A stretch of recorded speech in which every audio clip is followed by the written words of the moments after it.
Mukunda jewellers మొట్టమొదటి factory outlet ఇప్పుడు కూకట్పల్లి, కొత్తపేట్, సోమాజిగూడ మరియు ఖమ్మంలో. మీ అందరికీ కూడా తెలుసు, దీనికి బీఆర్ఎస్ పార్టీ వాళ్ళు ఎవరు స్పందించాల్సిన అవసరం లేదు. బీఆర్ఎస్ పార్టీకి గాంధీకి యుద్ధం కాదు, కౌశిక్ రెడ్డికి గాంధీకి యుద్ధం. వాడు నా ఇంటికి వచ్చి జెండా ఎగరేస్తా అని మీడియా పరంగా, పత్రికా పరంగా, వాట్సాప్, ట్విట్టర్ పరంగా సవాల్ విసిరాడు. 11 గంటలకు మీ ఇంటికి వచ్చి జెండా ఎగరేస్తా, నువ్వు రాకపోతే నేను వస్తా అని చెప్పి నేను కూడా సవాల్ విసిరా. మీరు వస్తే హారతి పట్టి స్వాగతం పలుకుతాం, బీఆర్ఎస్ పార్టీ ఆఫీస్కి వెళ్దాం అనే మాట మీరే సోలింగ్ నడిపారు, మీ అందరికీ కూడా తెలుసు. ఆ పరిస్థితిలో నేను వెళితే 50 మంది పోలీసులను పెట్టుకొని రాళ్లతో, పూలకుండీలతో దాడి చేసినటువంటి సందర్భం మీ విజువల్స్ ద్వారానే పేపర్ డౌన్లోడ్ చేశా. ఆ విజువల్స్ ఇచ్చి కేసు పెడితే పోలీసులు కన్సిడర్ చేయలే. ఆ చీటర్ ఆహ్వానించి మా మీద కేసు పెడితే పలు సెక్షన్లు బుక్ చేసి మమ్మల్ని పోలీస్ స్టేషన్లో 6 గంటల పాటు, 15 గంటల పాటు ఉంచినటువంటి సందర్భం. పోలీస్ స్టేషన్ బెయిల్స్, మెజిస్ట్రేట్ దగ్గర బెయిల్స్ తెచ్చుకోవాల్సిన పరిస్థితి క్రియేట్ చేసినటువంటి సందర్భం.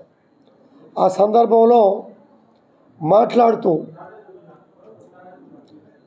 కేసీఆర్ గారు ఎప్పుడు కూడా అన్నదమ్ములాగా కలిసి ఉండండి, ఎక్కడ ప్రాంతీయ విభేదాలు వద్దు,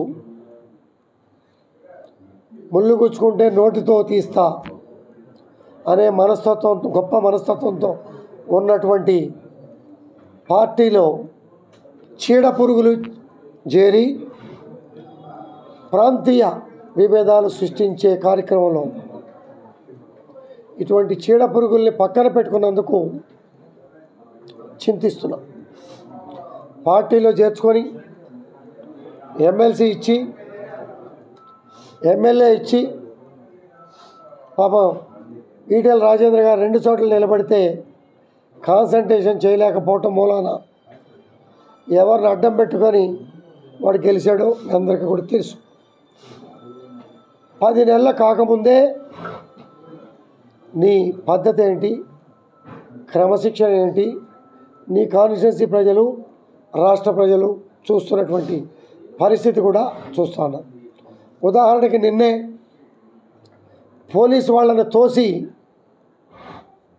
పోలీస్ డీసీపీ స్థాయి అధికారులనే గల్లాపట్టుకునే పరిస్థితిలో హరీష్ రావు గారు లాంటి వాళ్ళే వెనక్కి లాగి తోసినటువంటి సందర్భం కూడా మీరు చూశారు.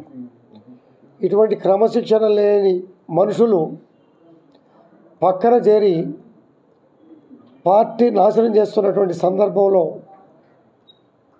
పార్టీ విభేదాలు సృష్టించే కార్యక్రమంలో, ప్రాంతీయ విభేదాలు సృష్టించే కార్యక్రమంలో నాకు తెలిసి కేసీఆర్ గారు, నా సహచర శాసనసభ్యులు స్పందిస్తారని భావిస్తూ ఉన్నా. ఖచ్చితంగా భావిస్తారు, స్పందిస్తారు. స్పందించిన పక్షంలో నేను స్పందిస్తాను. నిన్న మీరు పోయి దాడి చేసిన వెనుక సీఎం రేవంత్ రెడ్డి ప్రోద్బలంతో మీరు చేశారని వాళ్ళు ఆరోపిస్తున్నారు. రేవంత్ రెడ్డి గారు ఎక్కడున్నారు? ఆయన సూచనలు, ఆదేశాల మేరకు మీరు చేశారు. నా ఫోన్ ఇస్తా, ఒక్క కాల్ చూపిస్తారా?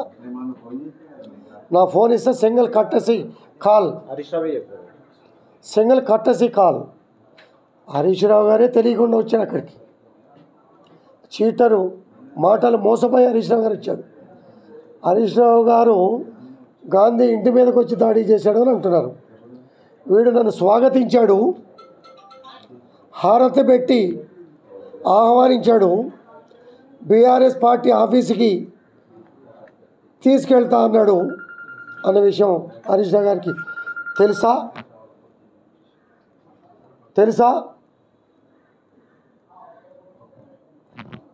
అనేది వారు కూడా తెలుసుకుంటే బాగుంటుంది అనేది నా అభిప్రాయం.